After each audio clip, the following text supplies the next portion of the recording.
अब हम बात करते हैं जी अपना खेत अपना रोज़गार स्कीम, जो कि पंजाब हुकूमत की जानिब से अनाउंस की गई है। अज़मा बुखारी साहिबा की जानिब से बाकायदा तौर पर इस पर गुफ्तगू की गई है, डिटेल गुफ्तगू की गई है और उन्होंने कहा है कि जी सरकार की ये ज़मीन है 10 साला आसान किस्तों पर लीज़ पर जो है वो किसानों को, आम लोगों को फराहम की जाएगी। मईशत और ज़राई शोबे को मजबूत बनाना है।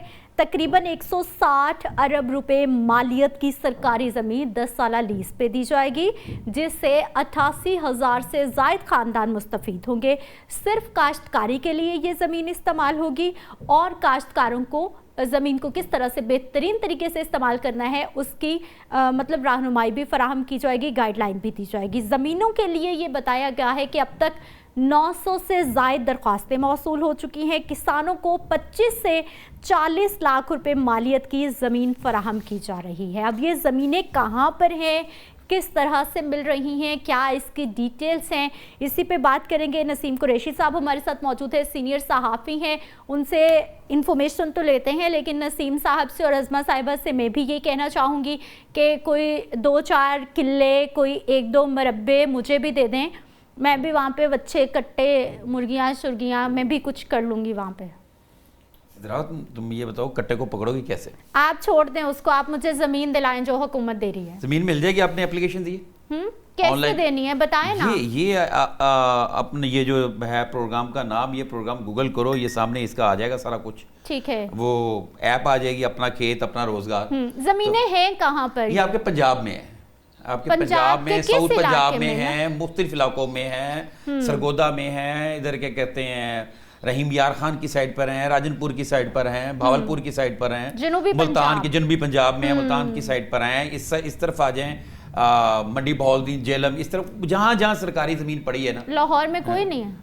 लाहौर में पहले किसी ने छोड़ी हो तो फिर चले शेखुपुरा कर लेते हैं, कोई फैसलाबाद कर ले, गुजरावाला कर ले, कोई निकाले हमारे लिए भी सरकार की जमीन। देखो वैसे शेखुपुरा और लाहौर ये कसूर कहीं पे मिल जाए, आप ये देखें ना, आप यहाँ से माल हमें मिलेगी वो नसीम साहब? नहीं, क्यों नहीं मिलेगी, सबके लिए ओपन है। मिनिस्टर्स को मिलेगी, वो उनको मिलेगी जो उनके अपने हैं। देखो ये अपने वाला ये तो एक ख्याल है ना, फिर वो अपने जरा सामने लाए जाए ना, अपने भी तो सामने नहीं ना लाए जा सकते। अच्छा जी। तो बात ये है कि ये इकदाम तो बड़ा अच्छा है, ठीक है, और ये वाली बात जो आप फरमा रही हैं कि अपनों को दे रही, अगर ये वाकयातन बतौर वज़ीर आला और इससे बालातार कौन किस पार्टी से ताल्लुक रखता है, कौन किस से रखता है, हर उस शख्स को मेरिट, जो भी कोई इन्होंने मेरिट बनाया, इन्होंने कोई मेरिट अगर बनाया है, कोई कुरानदाजी करेंगे या जो भी कोई तरीके, अगर मेरिट तो कोई मेरा ख्याल होगा ना, वरना फिर इसकी जरूरत ही नहीं है 5 एकड़ तुम ले लो, 1 एकड़ तुम ले लो, 2 एकड़ यूं कर दें। अच्छा वैसे अब ये मामला खत्म हो गया है कि एनी तू ले ले जमीन, एनी तू ले ले, एनी उन्नू दे दो? अब वाकई शफाफियत पे मामला आ गया है, मेरिट पे चीजें आ गई हैं, बहुत हद तक आ गया है। मैं आपको बताता हूँ, पहले तो होता था ना ये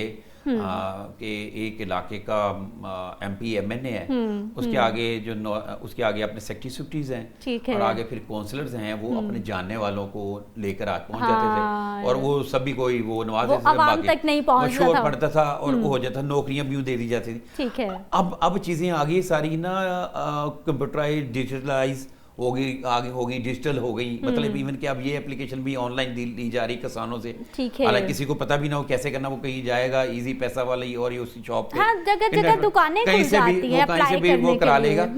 तो अब हुआ ये है कि इतनी आसानी से एक जो बंदा है, वो किसी के घर का मुलाजिम है, वो उठ के जाके वो भी ले लेगा, वो इतना आसान नहीं है।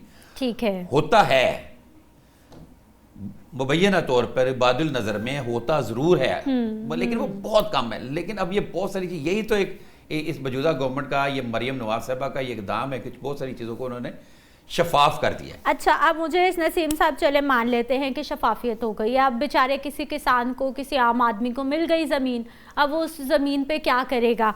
पानी हमें दस्तयाब नहीं है। पंजाब के कितने ऐसे गांव हैं जिनके करीब से नहरें गुजरती हैं, लेकिन उनको नहरों का पानी दस्तयाब नहीं है। उनके जो जिनको खाले कहते हैं वो खुश्क पड़े हुए हैं, सिस्टम भी मौजूद है लेकिन पानी नहीं मिलता उनको। बिजली इतनी महंगी हो गई है, डीजल इतना महंगा हो गया है, पेट्रोल इतना महंगा हो गया है, खादें इतनी महंगी हो गई हैं, पेस्टिसाइड्स इतने महंगे हो गए हैं, क्या करेंगे वो? इसके लिए एक वो जीरो सूद के ऊपर ना किसान कार्ड दिए जा रहे हैं। अच्छा जी। और ट्रैक्टर भी दिए जा रहे हैं कि बगैर बिला सूद, तो वो दिए जा रहे हैं। वो उसका एक प्रोसेस है, जो वो प्रोसेस में इंटर होगा, जो भी इंटर होगा वो उसको जरूर कुछ ना कुछ मिलेगा। अगर मतलब देखा ना, सब लोगों को नहीं चीजें मिल सकती, ठीक है, लेकिन ऐसा भी नहीं है कि अगर आपकी बेरोजगारी का लेवल जो है वो कोई 50 लाख खानदान है तो उसमें से 88,000 खानदान वो तो रिलीफ मिल रहा है ना। सही, मतलब वो 88,000 के जो लोग हैं उनको आपने एक मौका दे दिया, आपने उनको जगह दे दी, और साथ में 50,000 रुपये भी दिए जा रहे हैं कि आपने दाना वाना लेना है, उसको कोई गोडी वगैरह करनी है। ये ज़मीनें हर उस जगह पे दी जा रही हैं। यकीनन जहाँ तक मेरी एक बात हुई थी कि जहाँ पर पानी वगैरह की रसाई है, ठीक है, मतलब वो खालें शालें वो जो है वो पानी जहाँ पर नहीं होगा, तो ये इसके ऊपर ये महकमा ऐसे नहीं होगा। ये जो दे रहे हैं, जो डिपार्टमेंट है बरेला, जैसे मैं आपको बताऊं, Punjab rural municipal services company है, ठीक है, वो गाँव के अंदर पानी और साफ पानी और कचरे शचरे वो जो है ना उसका सॉलिड वेस्ट का बंदोबस्त कर रहे हैं, जिसके सीईओ खुरम परवेज साहब हैं। तो अब वो इस चीज की भी यकीन उसको यकीनी बना रहे हैं कि जो वो सिस्टम लगा दिया, एक फिल्टर लगा दिया, बड़ा टैंक बना दिया और पानी की सप्लाई दे दी, वो बाद में भी सस्टेनेबल हो, लोगों को मिले, वो इसका सिस्टम का ख्याल कर रहे हैं। ठीक है, जहां पे बिजली की रसाई नहीं, उन लोगों ने वहां पे सोलर लगा दी। इसी तरह ये जो प्रोग्राम है, इस प्रोग्राम में जो लोग हैं, मतलब महकमा ज़राअत का बड़ा अहम किरदार है। अगला सवाल यही था आपसे सर कि इसके लिए कोई अलग से अथॉरिटी, अलग से बॉडी बनाई है या फिर ये एग्रीकल्चर डिपार्टमेंट के अंडर आएगा, वही तमाम मामलात को देख रहे हैं? अभी जैसे ये सारा सिस्टम कंप्लीट हो जाएगा ना, इसकी जिम्मेदारी या तो बोर्ड ऑफ रेवेन्यू के पास चली जाएगी, या मुतलका डीसीज कमिश्नर्स इसके निगरान होंगे, सिटी डिस्ट्रिक्ट गवर्नमेंट को दे दिया जाएगा। ये बड़ा आसान है, कोई इतना मुश्किल नहीं है कि इसके लिए सोचे कि क्या आप इलाके के डिस्ट्रिक्ट जो है डीसीज के हवाले कर दें। डीसीज बड़े आराम देख सकते हैं, उनके आगे से उनका एक सिस्टम है, एक हायरार्की है, वो जो देखती पटवारी लेवल तक जाती है, जो ठीक है, उसमें असिस्टेंट कमिश्नर एडीसीआर है, एडीसीआर के बाद जनाब असिस्टेंट कमिश्नर्स हैं, फिर आगे उनके तहसीलदार हैं, तहसीलदारों के बाद फिर उनके पटवारी हैं, कानूगो हैं, ये सारे लोग जो है ना, ये सारे के सारे उस सिस्टम में आते हैं। तो ये कोई ऐसा इशू नहीं है कि इसको आप बाद में लेके नहीं चल सकते, गवर्नमेंट लेके चल सकती है अगर गवर्नमेंट की विल हो। गवर्नमेंट का प्लान है किसान की जिंदगी में वाकई खुशहाली ले आएगा, उसके हालात बदल जाएंगे? क्योंकि मैंने किसान को परेशान ही देखा है। देखो मैं सिद्रा आपको सीधी सी बात बताऊं, हाँ। मुझे ये जो मौजूदा हालात है ना देखकर इसमें मतलब माशी परेशानियां, मतलब कभी कोई खुदकुशी का केस आ रहा है, कभी माँ बच्चों समेत डूब रही है, हाँ। कभी माँ जो है बच्चों को ज़िबा कर रही है, बाप खुद लटक रहा है, खर्चे पूरे नहीं कर रहा। इसके साथ साथ और भी कई ऐसे केसेस सामने आ रहे हैं। ये सारी माशी, जब तक माशी बदहाली होती है ना, उसमें आके ना इस चीज़ों की खराबी होती है। ठीक है, हम इस वक्त इतने स्ट्रेस में जा रहे हैं, उस इस स्ट्रेस के दौरान मैं आपको इस बात का जवाब दे रहा हूँ। इस स्ट्रेस के दौरान मैं दरमियान में एक चीज चंद दिन पहले पीएमडीसी की तरफ से मैंने एक फैसला देखा। उन्होंने कहा जनाब ये साइकेट्रिस्ट जो हैं, माहिर साइकोलॉजी जो हैं, ये प्रैक्टिस नहीं कर सकते। वो मैंने कहा जनाब जब इतने बुरे हालात हैं, आपके माशी परेशानियां, दबाव इतना है, जब यहाँ पे जरूरत है इन लोगों की, साइकेट्रिस्ट की, और मैं हर अपने प्रोग्राम में मशवरा देता हूँ कि आप तमाम थानों के अंदर साइकेट्रिस्ट तैनात करें, तमाम ऐसे इदारे जो पब्लिक डीलिंग के उनमें साइकेट्रिस्ट, ताकि लोगों के मसाइलों को काउंसलिंग, एजुकेशन इंस्टीट्यूशंस में होने चाहिए, काउंसलिंग हो सके। तो ये इतनी परेशानियां हैं उस दौरान, अगर गवर्नमेंट डेवलपमेंट के साथ साथ, अब मुझे एक बंदा मेरे से बहस कर रहा था, कहता पैसी कैसी ना की करिए पुल्ला सानू थले बहन भी नहीं देते किसी रोशनी च बह के कोई काम कर लईए, अभी छां च बैठ जाए, ਸਾਨੂੰ ਬਹਿਨ ਵੀ ਨਹੀਂ ਦਿੱਤਾ ਜਾਂਦਾ, ਸਾਨੂੰ ਤੇ ਰੇੜੀ ਲਾ नहीं दी जाती, तो ऐसे की करिए, साढ़े घर भुख ना गए।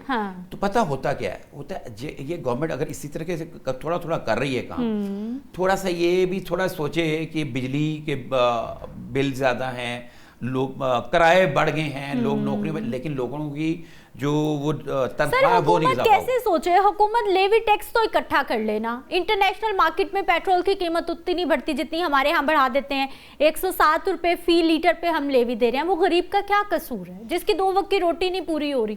ये देखें, आपने गधा घोड़ा सब पे एक ही डंडा, एक ही तलवार चलाई हुई है। देखें पिछले दिनों मूव चली थी, वो जो और फिर आप सब्सिडी एप्टमा के जो साहब जो निगरान गवर्नमेंट में जो तो क्या नाम था, गोहर उनका नाम है, बड़ी सी सोसाइटी के मालिक भी हैं। सही। तो उन्होंने एक मूव चलाई थी, ये जो है कंपनियों के जो बिजली की कंपनियां हैं, गोहर एजाज साहब के एप्टमा के चेयरमैन, हाँ गोहर एजाज साहब, उन्होंने वो कैपेसिटी चार्जेस जो लगाए थे, पे करते हैं। मुझे अभी तक ये समझ नहीं आ रही कि हमारे जो अरबाब इख्तियार जो इतने बड़े जबरदस्त किस्म के गोल्ड मेडलिस्ट ब्यूरोक्रेट्स बैठे हुए, इसका अभी तक हल क्यों नहीं निकाल सके, जो कि सरेआम सीधा का अवाम का मुआशी उसको कत्लेआम है। तो ये ना गवर्नमेंट जो मैं पंजाब गवर्नमेंट तक देखिए फेडरल का मामला है, लेकिन पंजाब गवर्नमेंट जो है सीरियसली मैं आपको बताऊं वाकयातन, आपको पता है मैं बड़ी तनकीद करता हूं अक्सर, हम आप भी करती हैं मैं भी करता हूं, और जहां पे चीज गलत हो ये जो कुछ दे रहे हैं, दें तो सही ना, दे रहे हैं ना, और इसे लेके रोजगार बनता है। देखिए पिछले पीली टैक्सियां आई थी, वो पीली टैक्सियों से पता नहीं कहां चली गई सर, आई थी, लोगों ने अपने घरों में इस्तेमाल कर ली, बाद में जैसे गवर्नमेंट गई पॉलिसी चेंज हुई, उन्होंने कलर चेंज किए, आज भी लोगों के पास चल रही है। हर पॉलिसी हम 2-3 साल के लिए बनाते हैं, हमने किसान कार्ड ले आए हैं, हमने ये जमीनें दे दी हैं, अब ये पता नहीं जमीनों के साथ क्या होगा, किसानों के साथ क्या होगा, उनको सहूलत नहीं मिलेगी, उनको बिजली गैस पेट्रोल डीजल सस्ता नहीं, वो क्या करेंगे जमीनों का। ये बात दुरुस्त है आपकी, ये 10 साल की लीज के लिए है। हाँ। और मेरी समझ के मुताबिक 10 साल कम है, वैसे ही होनी ही 20 साल चाहिए थी। ठीक है, क्योंकि अगर किसी बंदे ने मेहनत कर रहा है 1 साल 2 साल मेहनत कर रहा है, कुछ कमाएगा, कोई सिस्टम बनाएगा, वापस करेगा ना, कोई सिस्टम बनाएगा तो फिर किसी का सर मुझे पर्सनली लगता है ये जमीनें भी ना बड़े किसानों के हाथ ही आ जानी है, छोटे के हाथ। मेरा ये ख्याल है, इसके ऊपर आपने मुझे एक पॉइंट दे दिया कि मैं इस चीज को खुद से देखूंगा, हम प्रोग्राम करेंगे, चेक करेंगे। हाँ। ये किसी जिसके पास जमीन नहीं है उसको मिलनी चाहिए। हाँ। या फिर जिसके पास थोड़ी जमीनें हैं उनको दें, थोड़ी जमीनों वाले, जिसके पास जमीन ऑलरेडी है, जिसके गंदम उग जाती है, जिसके घर में दाने गए ने, वो भी गरीब है, वो जिसके घर पंखा चलता है, बिल्कुल है, बिल्कुल गरीब है वो भी। आपकी ये बात ठीक है, अगर किसी के पास 2 किले है तो 3 किले ये मिल जाएं, तो उसके पास 5 एकड़ हो जाए, इतनी हो 5 एकड़ हो जाए, वो जरा अच्छी पैदावार करने लग पड़े। और दूसरा ये है कि गवर्नमेंट को ये चाहिए इन जमीनों के ऊपर खेती बाड़ी के साथ साथ लाइफ स्टॉक डिपार्टमेंट की मदद से वहां पे इनको जिनको दे रहे हैं वहां पे बाड़े शाड़े बने, वहां पे कोई पॉजिटिवली वो कोई कट्टे बच्चे हों। हाँ। सर वो तो पिछली हुकूमत का कट्टा बच्चा स्कीम था, ये आज तक उस पर तनकीद कर रहे हैं, तो कैसे ये कट्टा बच्चा स्कीम दे सकते हैं, ये भी तो बात है ना। ये ठीक है, ये इनकी अपनी गवर्नमेंट में जो फूड अथॉरिटी है वहां पे अगर कोई नया अफसर जाके लगता, हमारे एक दोस्त लगे हैं, वो जाके दूध के बारे में जो पता लगा वो परेशान हो गए, दूध किधर से पिए, मतलब एक वो परेशान हो गए। जब ये फूड अथॉरिटी बनी थी, जब असद मान साहब थे, बड़े ईमानदार ऑफिसर हैं, वो पहले डीजी फूड अथॉरिटी थे, उनसे जब गपशप हुई, जो बातें पता चली दूध की, ये दूध के पैकेट्स की, तो मैं परेशान हो गया कि दूध कैसे मैं खुद पीऊं या बच्चों को कैसे पिलाया जाए, दूध तक खालिस नहीं। तो लिहाजा ये जो जमीनें दी जा रही हैं यहाँ पे कट्टा वो जो फार्मिंग हो वहाँ पे मजीद ताज़ा और बेहतर दूध आए, और ये जहाँ पे जिस एरिया में गंदम होती है वहाँ पे गंदम हो, जिस इलाके में कपाह होती है कपाह हो, जिस इलाके में गन्ने की पैदावार है गन्ना उगे, जिस इलाके में कपास हो वो क्या कहते हैं दिगर दूसरी। अच्छा मुझे ये बताइए, इसमें ये भी कहा गया है कि ना सिर्फ ज़मीनें दी जाएंगी बल्कि उनको गाइडलाइन भी दी जाएगी कि किस तरह से वो कम ज़मीन पे ज़्यादा पैदावार हासिल कर सके। मुझे ये बताइए हाइब्रिड सिस्टम पे जाएं, या फिर मुझे ये बताइए कि क्या वाकई हमारा जो एग्रीकल्चर डिपार्टमेंट है वो इतना स्मार्ट है कि आज तक हम लोग फसलों की जो बाकियात जलती हैं हम नहीं कंट्रोल कर सके, हम उनका माइंडसेट बदल ही नहीं सके। बाबूज हैं ना, बाबूज जो ब्यूरोक्रेट्स हैं, इन्होंने मरीम नवाज साहबा को और उस्मा बुखारी साहबा को ये ब्रीफिंग दी है कि हम इनको सारा कुछ देंगे। अच्छा ठीक है ना। अब जो ऊपर बैठा बाबू तो एसी से कैसे निकलेंगे वो। अब जो उन्होंने ये बताया है कि हमने एक सिस्टम बना दिया है, ठीक है, उस सिस्टम के तहत इनको हम जमीनें दे रहे हैं और फिर उनको गाइडलाइन भी देंगे, और जहाँ पे ये पानी वाली जो मसला है, पानी वाला मसला होगा वो भी हम फराहम करेंगे। पानी का बड़ा मसला है सर। और ये तो बहुत ही अच्छा करेंगे अगर हाइब्रिड टेक्नोलॉजी के हवाले से अगर कोई गाइडलाइन देते हैं और अगर ये ऐसा करते हैं तो मरियम नेक्स्ट ईयर ठीक इस वक्त हमें प्याज 20 रुपए किलो मिल रहा होगा, टमाटर हमें 10 रुपए किलो मिल रहा होगा, हमें बाकी जो महंगी सब्जियां कद्दू टींडे वो 10-20 रुपए ये रेट आ जाएंगे। अगर ये जो किसानी जो इतना बड़ा काम होने जा रहा है, ये इतना बड़ा, इसके ऊपर अब मैं मरीम नवाज को थैंक्स करूंगा और मुझे यकीन है कि मरीम नवाज इसकी तकसीम जो है ईमानदारी से करेगी, ऐसे नहीं करेगी कि नसीम ने सोचा और सिद्रा ने सोचा हम भी जाके 5 मरबे। अब मरियम साहिबा तो ईमानदारी से कर लेंगी, लेकिन उसका ट्रिकल डाउन इफेक्ट होना चाहिए ना, ब्यूरोक्रेट से नीचे जो अगले साल हमें इसका नजर आ जाएगा ना। मैंने आपको बोला है अगले साल अगर आपको इस वक्त हम बात कर रहे होंगे ये टमाटर फालतू हो गए, ये प्याज इतना सस्ता मिल रहा है, ठीक है, गोभी इतनी सस्ती मिली, किस सूरत हो सकती है कि पैदावार ज्यादा होगी, सही, उससे कंपटीशन पैदा होगा। उस जो किसान उगाएगा सस्ता बेशक बेचेगा, लेकिन उसके घर में भी पैसे जाएंगे। अच्छा, मुझे ये बताइए वाकई क्या किसान खुशहाल हो जाएगा? क्योंकि मैंने ये देखा है कि किसान सड़कों पे भी निकलता है, उसकी गंदम की अभी फसल कट रही है या काट दी है, 3500 रुपये हुकूमत ने फी मन की कीमत दी है, ठीक है, क्या उसको वो कीमत मिलती है जो हुकूमत फिक्स करती है? और मिलती है तो वो किस तरह से बैंकों के चक्कर लगा के, किस तरह से टुकड़ों टुकड़ों में उसके पैसे, ये सारे का सारा सिस्टम हमारे किसान को सपोर्ट नहीं कर रहा।